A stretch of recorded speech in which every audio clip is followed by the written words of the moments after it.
Hello, today I'm going to be sharing with you one of my own articles called If You Don't Ask, Then You Don't Get.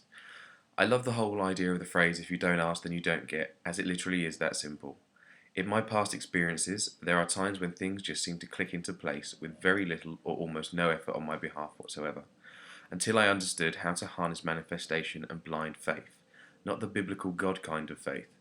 Those occasions of smooth living were very, very rare. As I'm sure you can agree, life can sometimes be a constant uphill struggle. The phrase 2 steps forward, 10 steps back sum this up perfectly. That's exactly how 90% of life to me seemed. Or so I thought until I met a man called Andy. Now, Andy was a kind of genie in that he would grant your wishes, not literally. I want a Ferrari. Puff, little sprinkle of pixie dust, and before your very eyes there was a brand spanking new bright red Ferrari. He would give you the almost magic tools to be able to make those wishes come true. So he would teach you tools and techniques to make the money to be able to afford your Ferrari. If your wishes weren't material and something like, I wish I wasn't afraid of spiders, then he would give you the tools to be rid of that phobia forever. One of his most common tools that he often shared with people was that to understand how to manifest the results you want. His belief was that there was a higher power or being at work, but not in the religious sense, more like a kind of karma. He simply called this the universe. Now stay with me on this, I'm not the airy fairy type. His theory was that if you ask the universe for what you want, then it shall provide.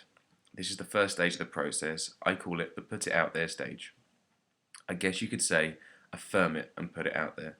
I personally dislike the word affirm or affirmation with a passion as it's overused in an airy fairy way.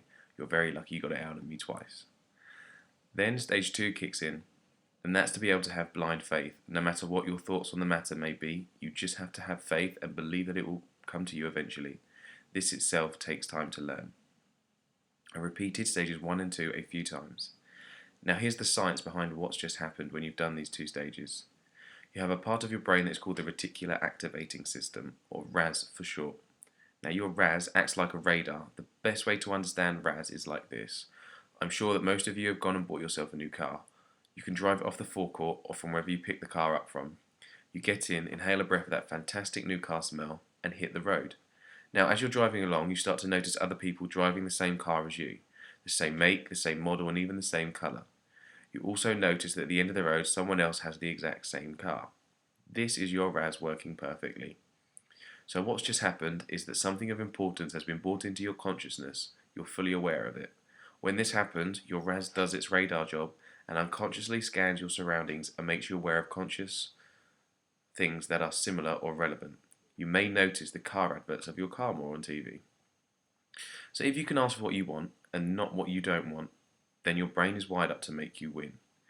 You will need to repeat stages 1 and 2 a few times just to keep your RAS looking for the right things. Now remember, I mentioned the RAS will find similarities to what you want, not just an exact copy. This leads us on to the third and final stage. Keep your eyes open. Do as it says on the tin. Your wish may present itself to you in a similar form, not exactly as you imagined it.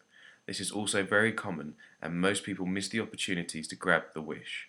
So be prepared and don't let ignorance get in your way. So to sum that all up, make a wish and put it out there, verbalize it and do that loudly. Have blind faith and just believe.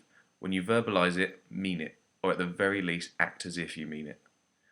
Stage 3, put it out there some more. Keep your eyes open. Stage 4, keep your eyes open. It will show up when you least expect it in a different way than you first thought. My final word of advice is be careful what you wish for. How to make your wish count will be a follow-on article on how to ask for what you want in the right way, coming very, very soon. Thank you.